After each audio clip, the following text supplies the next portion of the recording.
Howdy everybody. How's it going today? It's Carpo once again. I wasn't sure how to start this video. I sat here for a couple minutes and I'm like, you know, sometimes I have notes or something I really want to talk about, but random subjects like this just can't be prepared for. You know, there was a time when I thought I knew everything. You know, I think many of us went through at least one stage in our lives where we thought we had something great figured out. And it's natural, because we as humans don't understand our place in the universe, so we want to create one, or allow someone else to create one for us. But once you start to see through the illusions, there comes a point where there's two different ways to go. And one of those ways is down the rabbit hole, a place that I went for many years. And during that time I hated the system that I was a part of. I'm not going to say hated, because hate is a strong word, but coincidentally I was going to mention it in a previous video. I've got it tattooed on my knuckles. I'm well aware of it. I did that during a hateful time in my life, but really I was never hateful. But I should say I despise this system that we live in, that we're forced into. And so once you've done a lot of reading, a lot of research about the past corruption of our governments, the past, you know, all of the money that's siphoned out through black projects in the military that could be used for great humanitarian cases, all of the problems. In fact, you know, in my journal, I think it's my other journal, I actually did list all of our ails. It was a page called What Ails Us, and the idea was I made a video about it several years ago actually, and then the next page was going to be What Do We Love? And it was pretty difficult to realize that I could find more of what ails us than what we love. It's true.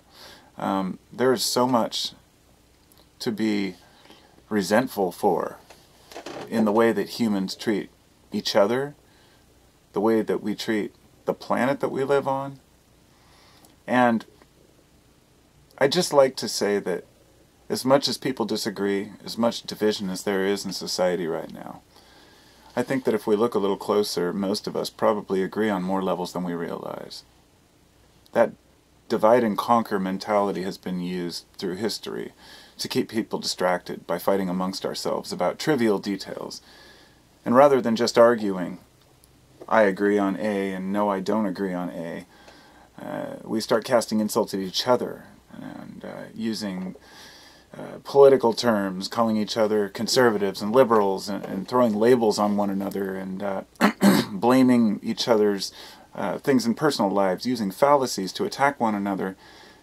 And when we step back, hopefully we can shake hands and laugh and realize that that was a foolish way to interact with one another, that there is real corruption, real problems going on in the world, and that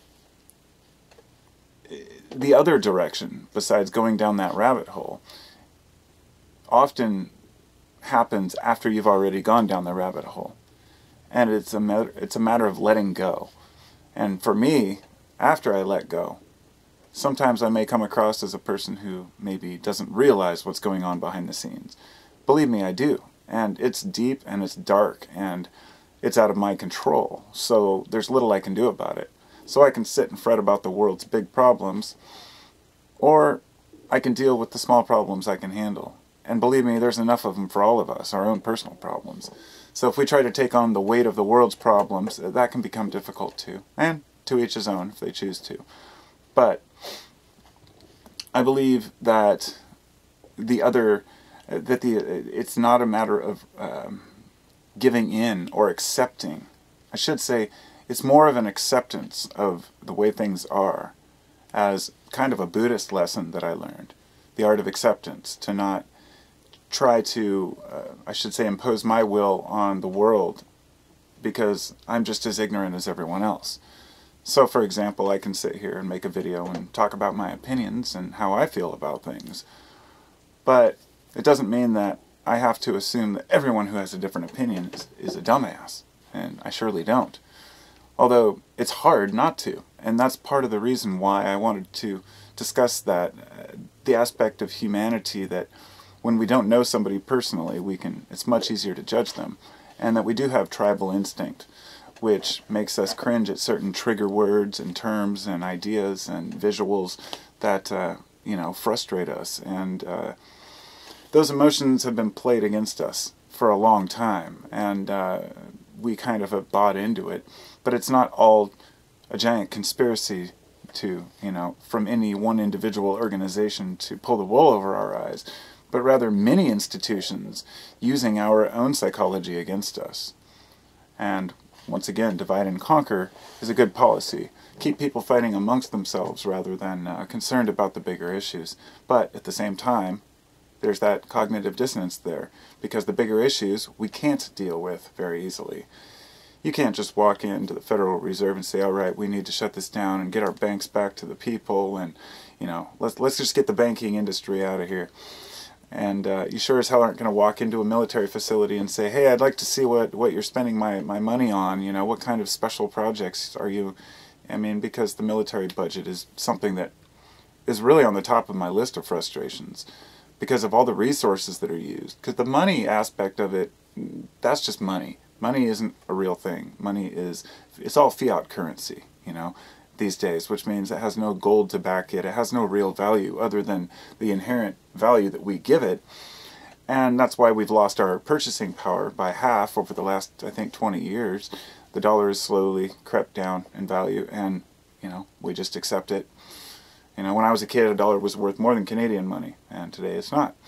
Well, times change, and eventually our economy will implode. And after, for example, 2008, the banking crisis, everything fell apart. Guess what we did? We bailed those sons of bitches out. And then they gave these huge fat bonuses and $1-million raises to their CEOs and top officials and sent them on vacations. And, throwing money at failed businesses because they're too big to fail, that was a huge issue to me. I lost faith completely in our nation's ability to deal with actual problems. Being able to finally face down these sons of bitches. And those are some of the big issues, because we're all forced into this system. We're all born into this. And if you live in the United States, and you don't have, for example, a debit card that you can use, sometimes there are people these days who won't even take cash, and we're falling into that cashless society. I read 1984. I understand the concept of, let's just put it this way, I'm not against capitalism, and I'm not against any type of, I should say, maybe I'm slightly against all isms, if you will. But I realize that they play themselves out, and the tools that work for us, they stand the test of time.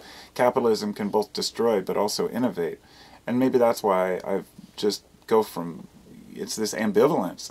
1 week I think humans are awesome, we're amazing, most people are good.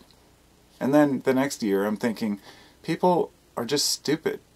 They don't care about anything but themselves, and really we just play this game like we're intelligent, but by the way we're acting, we're not showing our intelligence.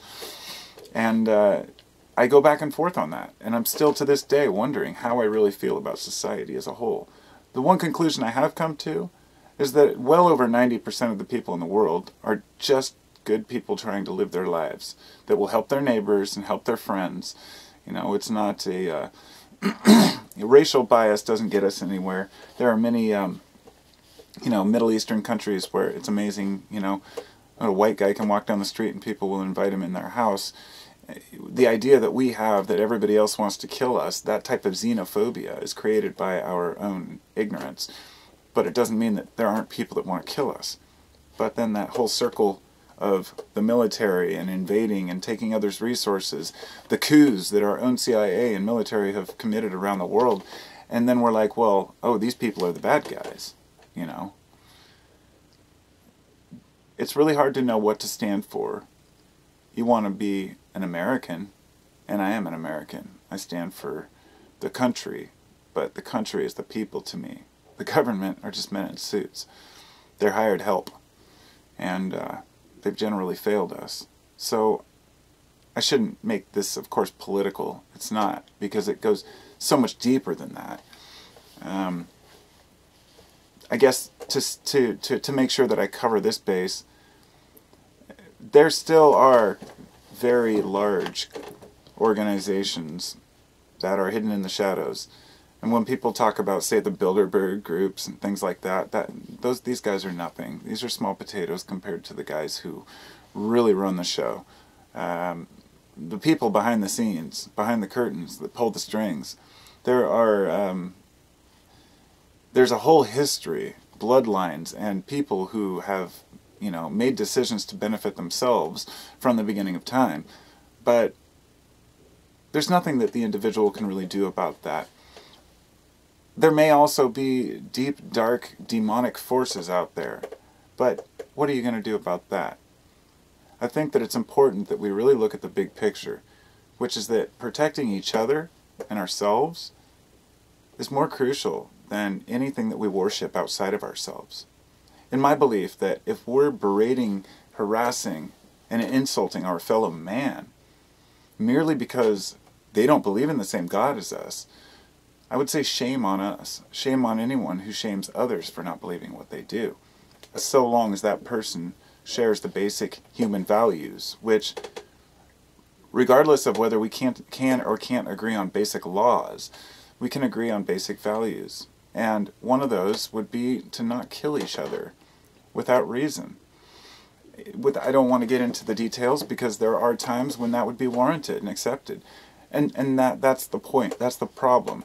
There are no absolutes. There are no laws of 10 commandments, for example. Thou shalt not kill. I once talked with a Christian who said that he'd never kill someone, and I proposed to him that what if his family was being held hostage and he knew he could stop them from dying if he killed the intruder? And he said, no, I would leave it in God's hands. I was disgusted, but I also know that he was full of shit, because any decent human would protect their family.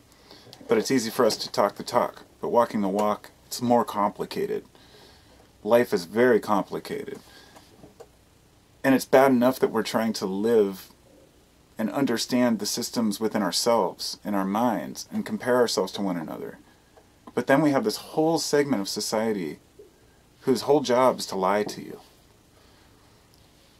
Ad campaigns based on convincing you that something's good or something's bad. The way that cannabis has been demonized for so long, and now all of a sudden it's making states all this money. So I think can't remember which state, Illinois or it may be, it's going to be like the first state to pass legislation to legalize cannabis. In other words, not even have people vote on it, just pass it, the state law, because they'd make so much money off of it. That would be unheard of. It was unheard of 20 years ago, but we all fought for it. And thinking back to that, I thought, it's just too bad that we had to even fight for something such a personal choice. And people just go along with it. Oh well, it's the law. Kratom, I've just completely... We've fought to keep Kratom legal in 2016, and we've continued to fight. And I think that the people have spoken, but there are still plenty of people trying to ban it, even not looking at the larger picture of how it helps. Even if some did die, even if 10 times as many people died, as they say, off Kratom, it still would be a drop in the bucket, like 1/50th of how many people die of opioid overdoses every year, prescription opioid. We live in an ass-backwards, fucked-up, profitable society where that's why capitalism is hated. Trying to understand the other side of it is more complicated. The idea that through competition, we have innovation. But now that we've learned our lesson, and we have this technology, what the fuck are we going to do with it? Pardon my language. But really, we have the ability now to say, okay, we can turn this technology around and use it to improve the world. We have the resources. We have the different materials that can withstand temperatures. The rovers that we send to other planets to explore, that's natural. I know a lot of people will say that that's a huge waste of money. I wanted to take note of that because it's always been a concern of mine, Why are we wasting money going to space? And I know there's people out there who don't believe space exists. Flat earthers, I won't go into that. But the fact that a rover gets sent to Mars and NASA has all these funds, people go crazy thinking that could be used to feed the, help the homeless, feed the poor. When I was looking up the statistics for the comparison, I believe we spend over 400 billion a year on, overall in different agencies helping through world aid, helping the hungry, helping other people, other cultures. NASA's budget is 25 billion. It's something like 1/20th or 1/30th of how much we actually spend. In other words, you can throw tons of money at the world's problems, but there will always be hungry. There will always be issues. There's always the other side of us that says, well, in the meantime, we do want to explore space. And so I started to look at that differently too. But my point was that some of those same materials and that same money could be used to build greater things. You can't get away from human curiosity. We want to explore. We want to, and that's funny, I'm talking about the rover, and then, of course, it's named Curiosity. Yeah, that's it right there. The whole human nature, we want to explore. But we might just kill ourselves off with the way we're going, or we could improve our lives. I don't know. I don't know the answers. I watched a really strange movie this morning, actually. It was called 2036, Origin Unknown. And I turned it on thinking this is going to be a cheesy movie. I didn't feel well last night, and I woke up feeling kind of sick really early, so I popped this movie on. And it was really good. I really liked it. It was about an artificial intelligence in the future that was actually helping us go to Mars and to land these rovers. And this tesseract, this giant monolith was there, and then all this crazy shit happens. And in the end, the message was the AI, was it here to replace us? And kind of the way that humanity is going right now, it makes me wonder if what it is about the human mind that really sets us apart from say an AI, an intelligent artificial intelligence. We would say our emotions or our creativity, but what if we program that somewhere else into another being, another robot, whatever it might be? And have we lost what sets us apart from anything else? It should be compassion for one another and understanding, true understanding, and being able to, even a computer can pick up on a person's gestures now, whether they're angry or happy. I mean, they've become, more aware of us than we are, and this isn't about AI itself, but rather our tendency to forget what sets us apart from robots, and it's the fact that we fight among each other over the pettiest things. Do I believe in a utopia where that's overcome? Maybe. I really don't know. But I'm really trying. I'm trying to tolerate the system. Someone said, you're forced into this system you're born into. Use it to your advantage. It's not going to stop for you. You can't throw a cog in the wheel of the machine. It's just roll right over your ass. You have to play the system. That means you've got to do paperwork, and you've got to, buy a house, and whatever it might be, to try to stay ahead, to not just be staying afloat your whole life, and it's tough to do. It really is. There's times when I just want to take my family and run off to the jungle and live, not the jungle, but maybe the woods somewhere, build a cabin and just live out there. Drive the school bus out and build a cabin. It's just a dream of mine that I could acquire, but it'll take time. It'll take being in the system, Let me tell you, 20 years ago, maybe 25 years ago, actually, that was when I was really strongly in my phase of hoping the apocalypse comes and that the world ends. And for years, that's how I felt. Even up till recent years, I still once in a while just say, this is just, as one of my subscribers said on a video, he said, I think that sometimes that humanity just needs to be scoured clean or scrubbed clean, something like that. And I said, I actually tend to agree. But it's painful to say because, I don't want to come across as negative. But I've thought this through for 20 years. Can we overcome this? Or do we need something horrible? that brings us together. Because that's what brings us together. Events that are beyond our control, that we finally realize are so far out of our control that we can't blame it on each other. To give you an example, most of even the natural events that happen these days, there's people out there ranting that it's HARP or weather modification. I don't know, maybe it is. But the problem is the storms are getting stronger.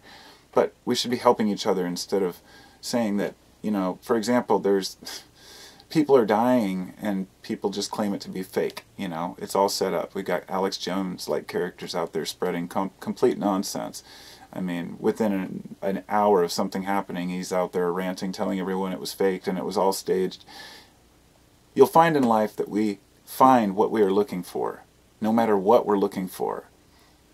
And if you're looking for only things that support your conclusion, you have confirmation bias on any information that you receive. And it's situations like that that just, you know,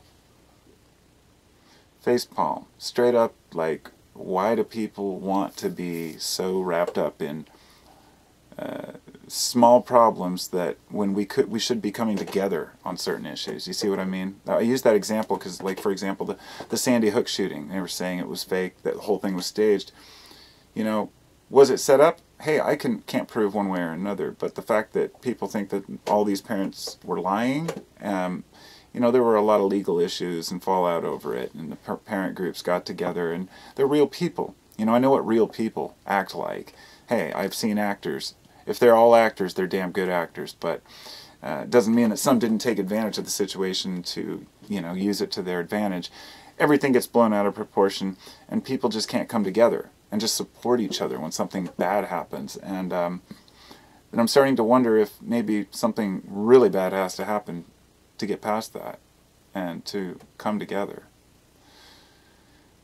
I remember exactly where I was on 9/11, and I remember sitting and watching it on the television, and the tears that just ran down my cheeks. Even today, watching the coverage, I'm stunned. I'm finally at a time now where that was a generation back, and a lot of people weren't there for that. And I definitely wasn't in New York. I was on the West Coast. But we were all affected.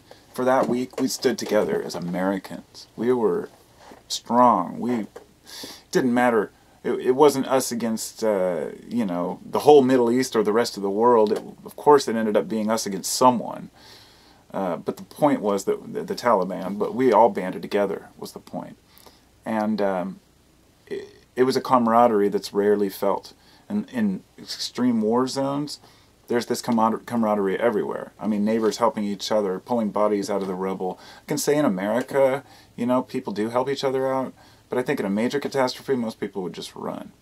And so, maybe it needs a reboot. And I'll tell you, if something bad ever happens that's to the extreme where we can't recover, it's unfortunate a lot of people are still so ignorant that they believe the government will come help them out.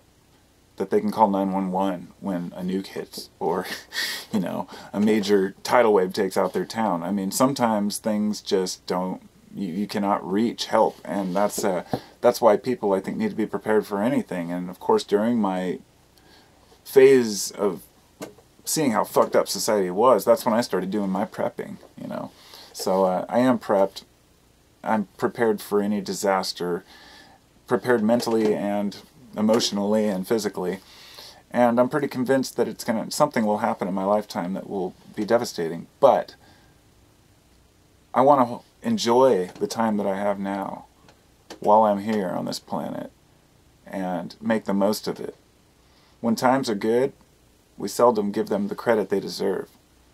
But the minute a family member gets sick, or a friend dies, or you lose your career, or your house burns down, in the flash, you know, everything can change. And so when times are good, it's easy for us to kind of point the finger at the rest of the world. And that's why in, you know, some of the worst, you know, impoverished areas, it can go either way, you know. But neighbors usually defend each other, and I just don't know. I don't know what humans are capable of in the future, or if we can ever overcome the adversity without a major loss of life in the world. And it would just be devastating. But maybe we can make it through. Maybe we can feed 10 billion people. The way we're losing farmland, I just don't know. It's a really tough question. If any of you have the answer to the future problems, please leave a comment in the comment section. For real, though. I mean, but in the meantime, we create more laws, more bureaucracy, make it more complicated for the average person to start a business or just to live their lives. But we still are forced to use it. We can't escape it. There's no way out. There's places we can move away. I mean, there's other, move to Antarctica or, you know, buy a piece of land in the middle of nowhere and live there. But most of us are intertwined with our neighbors and our communities, and we live where we live, right? Not everybody can just pack up and leave. Most of us don't have the kind of funds to do that. And maybe if I was a multi-millionaire, I would do that, but I'm not. So in the meantime, I'm just going to try to live my life the best I can. Be with my family. Try to be a better person every year. Try to grow from my mistakes. And try to be as tolerant as I can. And not tolerant, I shouldn't say. Tolerant is when you're putting up with something you see as wrong. And I was going to make it a point to get rid of that word. I should say I'll be accepting of the way the world is, but I won't tolerate bullshit. There are certain realities that we have to face, that there are a lot of really stupid people out there with really loud mouths. You know, people who spread a lot of misinformation and bullshit and lies, and a lot of others with resources behind them to do so. And I think we need to educate ourselves to see through it, know when we're being played. So that goes for everyone, I guess, myself included. Nobody's perfect. I've been wrong before. We all have. I just hope that people can be more open-minded in the future generations. We might get there. Take care, everybody. Thanks for watching. Oh yeah, and if you feel so inclined, feel free to donate to Patreon. Anything helps. And also thanks to my subscribers that have been with me for a long time and putting up and listening to all my bullshit and ranting and ramblings. And to anybody who's new to this channel, who actually sat through a video this long, I commend you, because that's a long-ass video. Welcome, and hit the subscribe button for more of these things. These long, rambling rants about life, liberty, and the pursuit of happiness. Peace.